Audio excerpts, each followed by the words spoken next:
Hello everyone, is Neelam and welcome to my channel. आज हम thrifted jeans से और मेरे हस्बैंड की पुरानी जीन्स से डेनिम जैकेट बनाएंगे। आज से पहले मैंने कभी कोई कोट या जैकेट नहीं ट्राई किया है, तो it's my first time ever. तो आप मेरी जर्नी को ज्वाइन कर सकते हैं, एंड तक बने रह सकते हैं इस वीडियो में। अगर आपको भी एक कोई जैकेट या फिर मतलब डेनिम की ही जैकेट या फिर किसी और कपड़े में कोई जैकेट अगर बनानी है, तो ये सिंपलेस्ट होगा क्योंकि मुझे आती नहीं है, तो मैं इसको सिंपलेस्ट रखूंगी ताकि मैं भी इसको स्टिच कर सकूं। और एंड तक बने रहिए ताकि आप देख सकें कि मैंने ये जैकेट कैसे बनाई है। तो ये 3 जीन्स है मेरे पास जो मेरे हस्बैंड की हैं, जो वो पहनते नहीं हैं क्योंकि किसी की फिटिंग सही नहीं है या फिर कुछ क्रॉच एरिया से फटे हुए हैं। जैसे ये वाला फटा हुआ है, यहाँ पे स्टिचें हैं। ये मैंने थ्रिफ्ट किया था और ये अच्छा पीस नहीं निकला, बट इसका ये फ्लेयर काफ़ी बड़ा है, तो ये मेरे कपड़े में काफ़ी इसमें से कपड़ा निकल जाएगा फेसिंग वगैरह के लिए या पॉकेट के लिए या कहीं पे भी कोई डिज़ाइनिंग के लिए। और दूसरी वाली जो थर्ड वन है वो भी जीन्स है मेरे हस्बैंड की। तीनों के कलर अलग हैं। डेनिम की यही खासियत है, इस पीस की यही खासियत रहने वाली है कि ये डिफरेंट पार्ट ऑफ डेनिम या डिफरेंट कलर्स ऑफ डेनिम के एक आउटफिट बनेगा। तो चलिए शुरू करते हैं। तो सबसे पहले मैं पैटर्न क्रिएट करूंगी, उसके लिए मैंने डिज़ाइन सोचा है जो कि मैं अभी आपको दिखाने वाली हूँ। तो मेरा डिज़ाइन कुछ इस तरह से है। ये बेसिक कोट है, ओके। अभी बेसिक से ही शुरू करते हैं क्योंकि मुझे स्टाइलिश करने में थोड़ा टाइम लगेगा, बट बेसिक भी बन गया तो आगे हम और अच्छे डिज़ाइन बना सकते हैं। तो बेसिक में भी क्योंकि हमारे पास कपड़ा लिमिटेड है और हमारे पास 3 जीन्स से कपड़ा निकलेगा, हो सकता है और भी जीन्स निकालनी पड़े डिज़ाइन को पूरा करने के लिए, but I don't know yet. तो इसमें भी हम ये देख सकते हैं कि किस पोर्शन में कौन सा कलर का फैब्रिक लगेगा। मतलब हमारे पास 3 डिफरेंट कलर के फैब्रिक्स हैं, तो उसमें कहाँ पे क्या डिज़ाइन अलग से लग सकता है। तो जैसे ये स्लीव्स है, ये 2 पार्ट में बनेगी, ठीक है। ये फ्रंट है और ये बैक है। बैक भी सेंटर के ये 2 पार्ट्स हैं जो सेम कलर में अच्छा लगेंगे। उसके बाद ये 2 पार्ट्स हैं जो सेम कलर में अच्छा लगेंगे। फिर स्लीव्स का नीचे का पोर्शन अलग है और ऊपर का पोर्शन अलग है, तो ये भी 2 पार्ट में लग सकती हैं। फिर कॉलर तो अलग में लगेगा ही। आगे फ्रंट का ये पोर्शन एक है, ये पोर्शन एक है। इसको भी हमें 2 में डिवाइड करना पड़ेगा ताकि हमारे पास कपड़ा अच्छे से निकल जाए, ठीक है। तो हम इसको कैसे कर सकेंगे, हम इसमें प्रिंसेस कट दे सकेंगे, ठीक है। जैसे हमने बैक में दिया है वैसे ही हम फ्रंट में भी इसको प्रिंसेस कट दे पाएंगे इस तरह से। तो फ्रंट का भी ये पोर्शन और ये पोर्शन अलग अलग फैब्रिक में बन सकेगा। इसके अंदर हमें फिर फेसिंग भी चाहिए। फेसिंग ये पूरे कॉलर की होगी और यहाँ तक के फैब्रिक की होगी, तो अंदर इसका भी डबल हमें चाहिए होगा। अंदर तो कोई भी फैब्रिक लग सकता है, कोई भी डिफरेंट कलर लग सकता है, उसमें कोई प्रॉब्लम नहीं है, बट ऊपर के लिए हमें देखना पड़ेगा डिज़ाइन, ठीक है। या फिर एक और चीज़ है आप जो आप कर सकते हैं कि सारे कपड़ों को जितने भी हमारे पास डेनिम के पीसेस हैं उन सबको आप छोटे छोटे टुकड़ों में काट लो और उसका एक पैच वाला फैब्रिक बड़ा बनाओ और उसमें से फिर कटिंग करो सारी। बट वो बहुत ही ज़्यादा काम हो जाएगा हमारे लिए, हमें उतना नहीं जाना है फ़िलहाल। तो हम अभी के लिए हम सिर्फ फैब्रिक्स देखेंगे कि कहाँ से क्या निकल जाएगा। तो अगर मैं मानूँ तो 1 leg, 2 leg, 3 leg, front end back. जो लेग्स होंगी, जीन्स की लेग्स होती है ना, फ्रंट और बैक, 2 फ्रंट होती है 2 बैक होती है। तो उसमें से मैं देख रही हूँ कि क्या क्या निकल सकता है। तो ये हमारी 2 फ्रंट हो जाएंगी, ये 2 बैक हो जाएंगी, यानी एक जीन्स हमारी पूरी यूटिलाइज हो गई। फिर इसमें 2 फ्रंट हो जाएगी, 2 बैक हो जाएगी, एक पूरी जीन्स इसमें यूटिलाइज हो गई, यानी अभी तक हमारी 2 जीन्स लग चुकी हैं।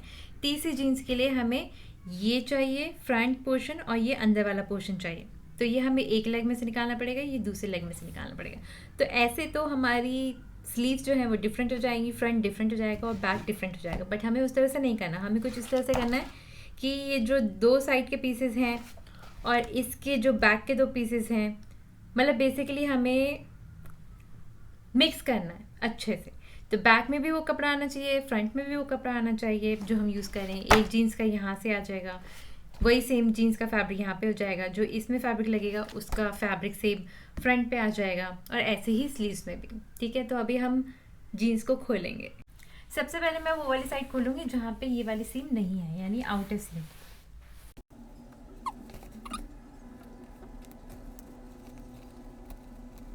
जीन्स को हम सारी खोल लेंगे जिस तरह से आपसे खोलना पाए। आप इसको इस तरह से फाड़ के भी खोल सकते हैं क्योंकि ये मोटा फैब्रिक है तो फटेगा नहीं, बट ध्यान से करना। और हम खोल इसलिए रहे हैं क्योंकि इसका जो मार्जिन है वो भी हमारे काम आ जाएगा, हमें एक्स्ट्रा मार्जिन की ज़रूरत नहीं पड़ेगी। मतलब फैब्रिक जो है ये हमें काम आ जाएगा, तो इसीलिए हम इसको खोल रहे हैं। जितना हो सकेगा हम उसको खोलेंगे, ठीक है। मैं पूरी जीन्स खोल के आपसे मिलती हूँ। मेजरमेंट मैंने ले लिया है, जो लेंथ होगी वो 28 होगी, यानी शोल्डर से नीचे की लेंथ 28, देन शोल्डर्स 16 ले रही हूँ। वैसे मेरे नॉर्मल 14 है, बट 1-1 इंच यहाँ पे एक्स्ट्रा ले रही हूँ ताकि ये थोड़ा सा स्ट्रक्चर्ड लगे। ठीक है, हम अंदर पैडिंग भी लगाएंगे तो उसकी जगह भी होनी चाहिए। तो इन टोटल 16 इंचज़ ले रही हूँ, और क्योंकि स्लीव्स भी टाइट होती है तो उसको भी स्पेस चाहिए मूव करने के लिए। चेस्ट मेरी 34 है, मैं +2 लेके 36 ले रही हूँ। वेस्ट 30 है, मतलब वैसे 28 है बट इसमें 30 ले रही हूँ। शोल्डर टू वेस्ट, यानी यहाँ से जहाँ पे भी ये डीप होगा वहाँ तक 15 ले रही हूँ, यानी वेस्ट एट 15। ठीक है, हिप हिप इज़ 38, वैसे 36 है बट 38 ले रही हूँ। शोल्डर टू हिप 22, बट पूरी लेंथ जो है वो 28 है। ठीक है, हिप जो है, हिप का जो मेजरमेंट है वो 22 पे है। अब स्लीव्स की लेंथ 24 ले रही हूँ, वैसे 23 आ जाती है मुझे, बट मैं 1 इंच एक्स्ट्रा ले रही हूँ, कोट में लंबी अच्छी लगती है। और जो राउंड होगा वो 10। इस मेजरमेंट में मुझे कोई भी लूजिंग ऐड करने की ज़रूरत नहीं है, लूजिंग मैंने ऑलरेडी मेजरमेंट में ऐड कर दी है, तो एक्स्ट्रा मुझे कुछ भी कहीं पे भी ऐड करने की ज़रूरत नहीं है। आप ऐसे भी कर सकते हैं या फिर अपना एक्चुअल मेजरमेंट लिख सकते हैं, और जब पैटर्न काटेंगे तो उसमें फिर 1 इंच या 2 इंच जितनी भी आपको लूजिंग चाहिए होगी वो ऐड कर सकते हैं, बट मुझे इस तरह से थोड़ा सा बेटर लगता है। इसका पैटर्न मैं अलग वीडियो में दिखाऊंगी। फ़िलहाल मैं आपको बस ये दिखा रही हूँ कि ये पैटर्न मैंने कैसे यूज़ किया है। फ्रंट एंड बैक का पैटर्न यहाँ पे दिखा रही हूँ, और अब मेरा आएगा स्लीव्स का पैटर्न। है ना, मुझे उसके लिए एक और पैंट निकालनी पड़ेगी, यानी 4 जीन्स यूज़ हो रही है मेरी 3 जेंट्स की, एक लेडीज़ की। डांगरी है, मुझे टाइट होती है, तो मैंने सोचा मैं इसको यूज़ कर लूँ, बट इसमें से स्लीव्स नहीं निकलेंगी, तो इसमें से हम कोई और पीस निकालेंगे और स्लीव हम दूसरे में से निकालेंगे। ठीक है, जैसे ये पीस इसमें से निकल जाएगा और जिसमें से स्लीव निकाल रही थी उसमें से स्लीव निकाल लेंगे। ओके, अब हमारे पैटर्न्स रेडी हैं। ये मैंने सारे पैटर्न सेट किए हैं कि कहाँ से क्या निकल सकता है। तो ये एक डेनिम है, अभी खोलनी है इसको, ये खोल चुकी हूँ। अनफॉर्चुनेटली मैंने ऊपर का काट दिया था तो थोड़ा सा कम पड़ रहा है, बट एडजस्टमेंट हो सकती है। ठीक है, ये 3rd जीन्स है, ये वाला पूरा इसमें यूज़ हो रहा है। एंड ये लेग मैंने इसके लिए छोड़ी है क्योंकि ये पीस जो है ये 4 पीसेस कटने हैं। ठीक है, 2 फेसिंग के लिए और 2 ऊपर से, तो ये पीस पैटर्न यहाँ पे भी आएगा। तो फ्रंट बैक इस टाइप से रहेगा, अंदर एक फेसिंग लगा दूँगी, फेसिंग ये हो जाएगा, मेन फ्रंट ये हो जाएगा, इस टाइप से। और वो एक डांगरी है मेरी, बहुत टाइट है, अब मैं थोड़ी सी हेल्दी हो गई हूँ तो इसलिए ये फिट नहीं होती, तो इसका नीचे नीचे का पोर्शन मैं यूज़ कर सकती हूँ, ऊपर मैं दूसरा DIY कर लूँगी। तो बेसिकली 4 जीन्स यूज़ हो रही हैं ये जैकेट बनाने के लिए। अब मेरे माइंड में भी आया था कि दे देती किसी को, किसी के यूज़ में हो जाती, बट ये भी थ्रिफ्टेड ही हैं, मैंने थ्रिफ्टेड ही लिए हैं, 100 रुपये की हैं, मैक्सिमम 200-250 की हैं। और कुछ हस्बैंड की जीन्स हैं जो फटी फटी थी, तो इसलिए इनको यूज़ कर रही हूँ। ओके, मैंने ना जीन्स पे इसको पिन करके इस तरह से मार्जिन मार्क कर लिया, हाफ इंच का। ठीक है, इस तरह से मैं सभी जीन्स पे मार्क करूँगी और इनको कट करके ही आपसे मिलती हूँ। ठीक है, बस एक चीज़ का ध्यान रखना है, जब भी मैं बैक काटूंगी, अगर आपके पास मार्जिन है, जैसे अभी मेरे पास इसमें जगह नहीं है, तो आप इसका मार्जिन 1 इंच लेंगे। ठीक है, ये सेंटर बैक है, इसका मार्जिन आप 1 इंच लेंगे। मेरे पास अभी मार्जिन की जगह नहीं है, हो सकता है आपके पास भी ना हो, तो हम इसमें बाद में कपड़ा ऐड करेंगे। ठीक है, क्योंकि हमें इसमें वेंट बनाना है, राइट, वो हम बाद में ऐड कर लेंगे। बट ये इस तरह से हाफ इंच ओवरऑल में आप सब ऐड करेंगे। ओके, सारे पैटर्न हमने काट लिए थे, और उसके बाद अब मैं इन सब की पिन्स निकाल के इनको जोड़ूंगी एक साथ। पहले मैं पिन लगा के जोड़ूंगी और उसके बाद फिर मैं स्टिच करूँगी। तो पहले हम पिन लगा लेते हैं। ठीक है, इसको निकालूंगी एक एक पीस को, और जहाँ जो कनेक्ट होना है, जो स्टिच होना है, उसको साथ में पिन कर देंगे। ओके, ये पीसेस हैं फ्रंट के। ठीक है, अब मैं इसके पिन को, फ्रंट के 4 पीसेस हैं तो मैं इसको खोल रही हूँ। ये फेसिंग लगाऊंगी, ये मेन पीस लगाऊंगी बाहर की साइड पे, तो इसको अभी हटा रही हूँ।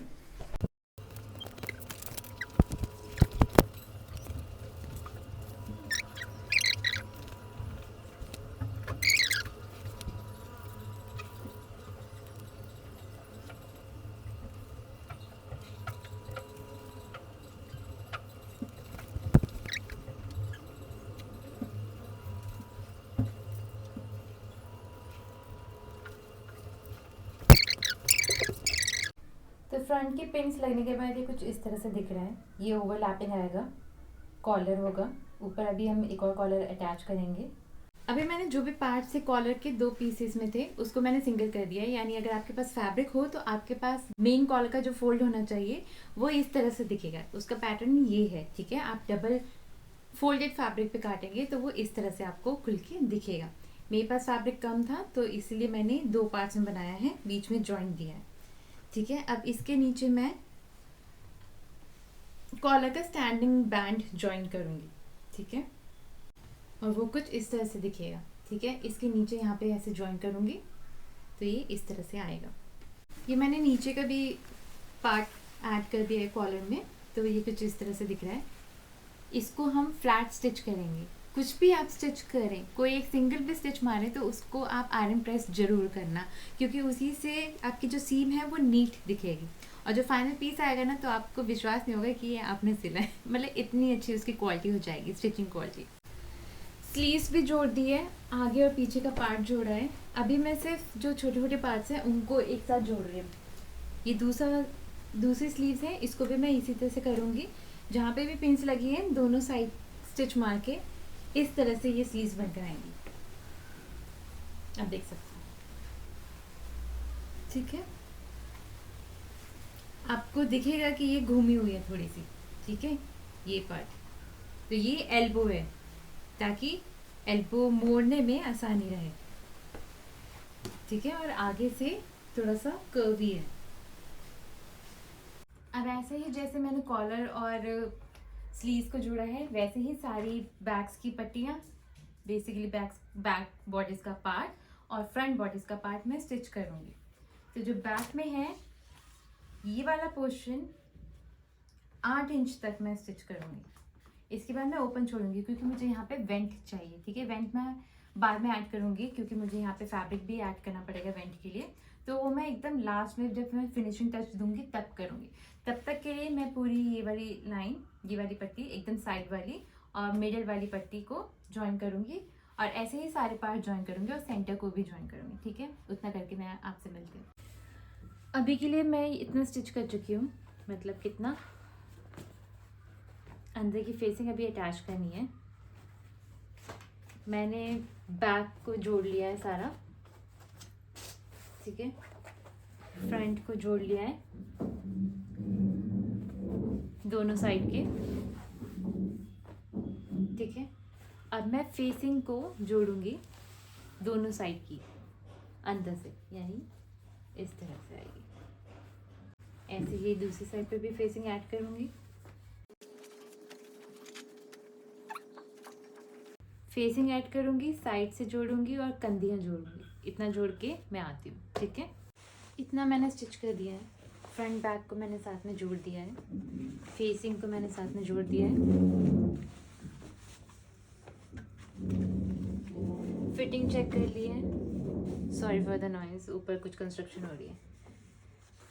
और थोड़ा थोड़ा ट्रिम करना है जो भी मैंने फिटिंग करी है। ये कुछ इस तरह से आएगा।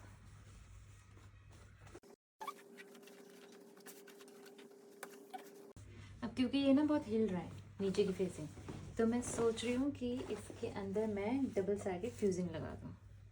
अगर आपके पास ये फैब्रिक ना हो तो आप फ्यूजिंग टेप भी लगा सकते हैं, ठीक है। पहले मैं वही रख रही थी बट कितना लगाती, इसलिए मैंने सोचा मैं फैब्रिक ही यूज़ कर लूँ। मेरे पास तो रखा है।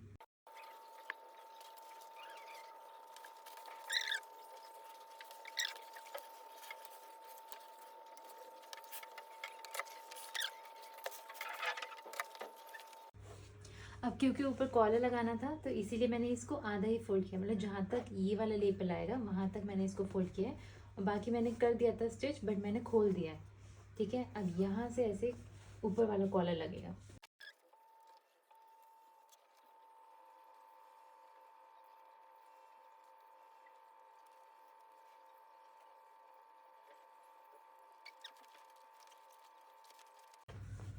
जैसे ये लगाया है वैसे ही फेसिंग लगेगी इसके नीचे से, मतलब इसके यहाँ पे ये वाली, ठीक। ओके, कॉलर मैंने अटैच कर दिया है। अब इसमें ये करना है कि यहाँ से यहाँ तक इसको यहाँ तक या फिर यहाँ तक ब्लाइंड स्टिच करना है, ठीक है, ताकि ये अपनी पोजीशन से हिले ना दोनों साइड पे। तो जो मैंने आपको पिन लगा के कॉलर दिखाया था वो मैं स्टिच कर चुकी हूँ यहाँ पे, और ऊपर से मैंने दूसरा वाला जो कॉलर था उसको पलट दिया है। नीचे वाला पोर्शन बचा है, यहाँ पे मैंने पिन लगाई है। अब मैं इसको स्टिच करके फाइनल कर दूँगी, ठीक है। इतना करके आपसे मिलते हैं। कॉलर रेडी हो गया। यहाँ पे मैंने ब्लाइंड स्टिच कर दिया है इतना, ठीक है, दोनों साइड से। इसको हम बाद में इंटरलॉक करेंगे। कॉलर पूरा रेडी है, इसको आयरन करके सेट कर दूंगी जहाँ पे भी सेट करना होगा, ठीक है। अब हम लगाएंगे स्लीव्स।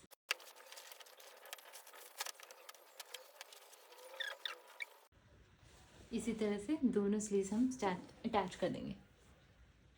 ब्लेज़र ऑलमोस्ट रेडी है। वो ऑलमोस्ट इसलिए क्योंकि अभी बटन लगाने हैं, शोल्डर पैड्स लगाने हैं, नीचे से फोल्ड करना है और इंटरलॉक करना है और पॉकेट्स बनानी है, मोस्ट इम्पॉर्टेंट।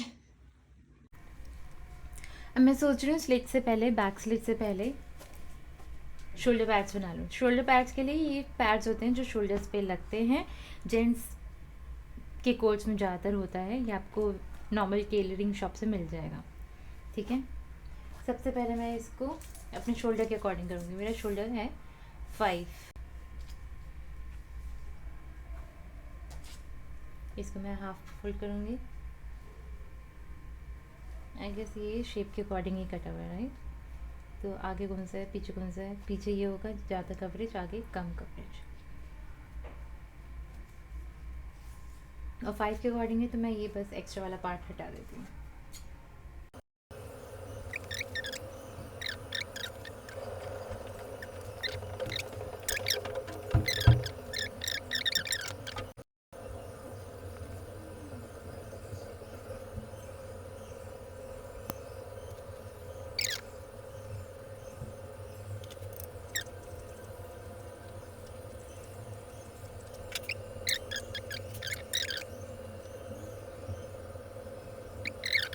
ये मैंने स्टिच कर लिया है। इसका मार्जिन, एक्स्ट्रा मार्जिन जो है वो मैं कट करूँगी।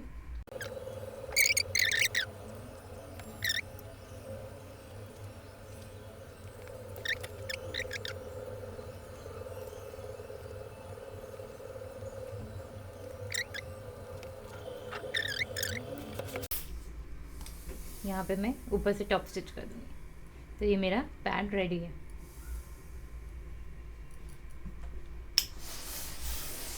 ठीक है, इसको अटैच कैसे करना है उसके साथ अभी देखेंगे। ये वाला कट जो है ना बैक में मैं 2 देना चाह रही थी, बट मुझे ये काफ़ी ज़्यादा पास लग रहे हैं दोनों, और ये दोनों काफ़ी ज़्यादा दूर हो जाएंगे, तो मैं सेंटर वाला ही खोलूँगी, ठीक है। इसको मैं वापस से स्टिच कर दूँगी and I will open centre. इसको तो अभी स्टिच करना है ये वाली साइड को, बट मैं इसको ये बाहर निकाल के इसको यहाँ से आयरन करती हूँ।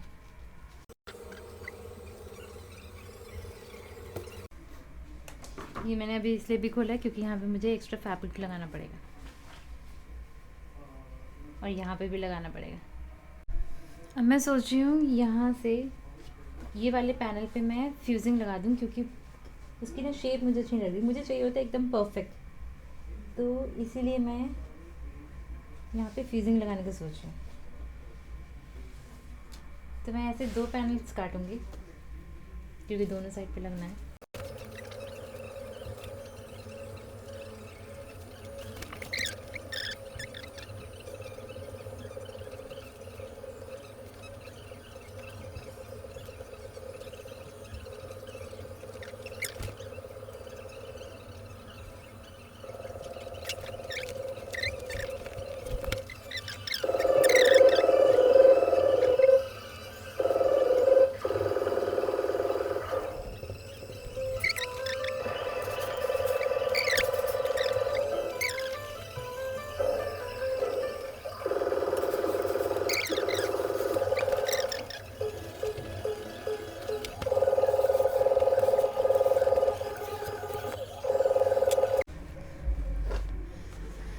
इसका लुक देखो और इसका लुक देखो, इस पे थोड़े झोल झोल पड़ रहे हैं, इसमें ये क्लियर हो गए क्योंकि नीचे फ्यूजिंग लगी है। ठीक है, पहनने में भी इसकी फिट ठीक लगेगी, अच्छी लगेगी। और इसकी थोड़ी सी झोल झोल में, तो इसमें भी मैं फ्यूजिंग लगा कर आती हूँ। ये वाला फ्रंट का हिस्सा है, तो ये फ्रंट में रहेगा, मतलब ऐसे लगेगा, ये अंदर की साइड से ऐसे आएगा। ठीक है, इसका सेंटर कर लेते हैं। ये सेंटर है, ठीक है, इसके सेंटर पे लगेगा, यानी ये इस साइड पे आएगा और ये यहाँ तक ऐसे आएगा, यानी ये ज़्यादा बड़ा हो गया, सॉरी ये है।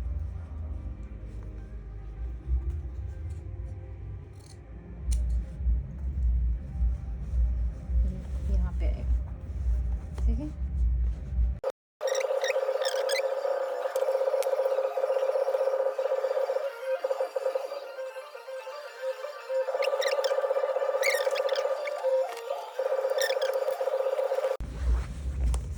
तो ये कुछ ऐसा दिखेगा,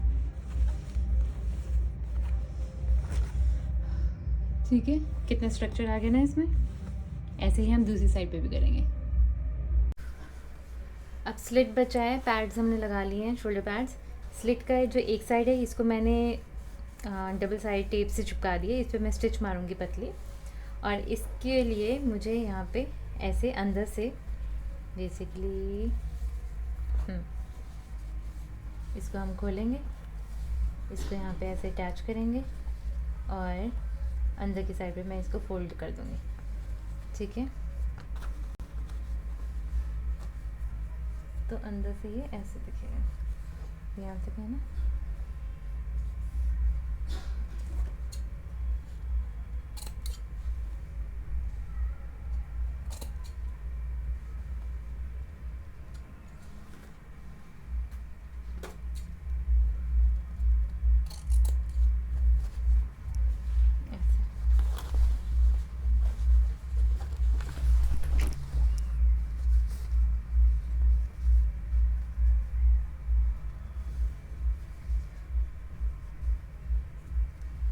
इसके साथ यहाँ पे ऐसे अटैच कर दूँगी, ठीक है।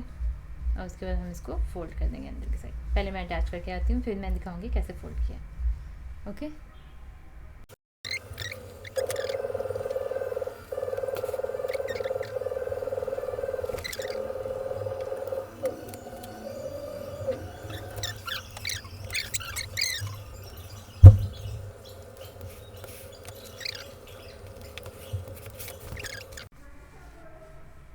यहाँ पे अभी मैं स्टिच करूँगी। अब हम लगाएंगे वेल्ट पॉकेट। वेल्ट पॉकेट लगाने के लिए सबसे पहले जिस पे भी आपने वेल्ट पॉकेट लगानी है उस पर आप निशान लगाएंगे। ये कोट है, ये ब्लेज़र है, इस पे मैंने टॉप से लेके यहाँ तक जहाँ लगानी है 18 इंच का मार्क लगाया है और साइड पे जहाँ मार्जिन है वहाँ से हाफ इंच छोड़ के इसको मार्क लगाया। ये डबल बस्टेड जैकेट है, इसीलिए इस पर इतना गैप आया है, अदरवाइज़ ये गैप यहाँ पे आएगा, मतलब पॉकेट यहाँ लगेगी फिर, क्योंकि ये इस तरह से होगा, पॉकेट यहाँ लगेगी। यहाँ बेसिकली जो भी है कमर से आधा इंच छोड़ के जितनी भी जगह होगी उतने में आप पॉकेट लगाएंगे। ऊपर से 18 इंच मैंने लिया है, ठीक है। पॉकेट का साइज़ जो है यानी लंबाई मैंने 5.5 इंच ली है, आप 6.5 भी ले सकते हैं, 6 भी ले सकते हैं, 5.5 मिनिमम है। पूरी पॉकेट बनाने का प्रोसेस मैंने अलग वीडियो में शूट किया है, आप उसको देख सकते हैं। Pattern making and pocket making का प्रोसेस थोड़ा सा लंबा होता है, इसलिए मैंने अलग वीडियो में शूट किया है। जैकेट मेरी पूरी रेडी है, इस तरह से ही कुछ आपको दिखेगी। डबल बस्टेड है, इसीलिए दोनों साइड पे बटन आएंगे। जब भी बटन लगते हैं तो दोनों साइड पे लगते हैं, दोनों साइड पे 3-3 बटन लगते हैं। अब इसमें से एक बटन जो है वो टूट गया था, तो मैंने बस उसको चिपका के शूट करने के लिए लगाया है। बट आप जब भी बटन लें तो 1-2 बटन एक्स्ट्रा ही लें और कोट में ही अंदर की साइड पे लगा लें। फिटिंग इसकी परफेक्ट है, मुझे कोई प्रॉब्लम नहीं है फिटिंग से, सब इसमें अच्छा है। बट मुझे ब्लेजर्स ओपन करके पहनना ज़्यादा पसंद है। मैंने इस ब्लेज़र को थोड़ा सा लंबा रखा है क्योंकि अच्छा लगता है। मेरे पास कोई भी लंबा ब्लेज़र नहीं था, सारे शॉर्ट हैं या फिर बहुत ही ज़्यादा लॉन्ग है। ये वाला बटन स्टिच करते ही टूट गया था, तो मैंने बस शूट के लिए इसको चिपकाया है। आप एक्स्ट्रा बटन लगाना बिल्कुल मत भूलना। और बाजुओं पे भी मैंने 3-3 बटन लगाए हैं साइड पे। फिटिंग एकदम परफेक्ट है, सब कुछ सही है। आपको कैसा लगा आप कमेंट बॉक्स में ज़रूर बताना। मिलते हैं अगली वीडियो में, बाय।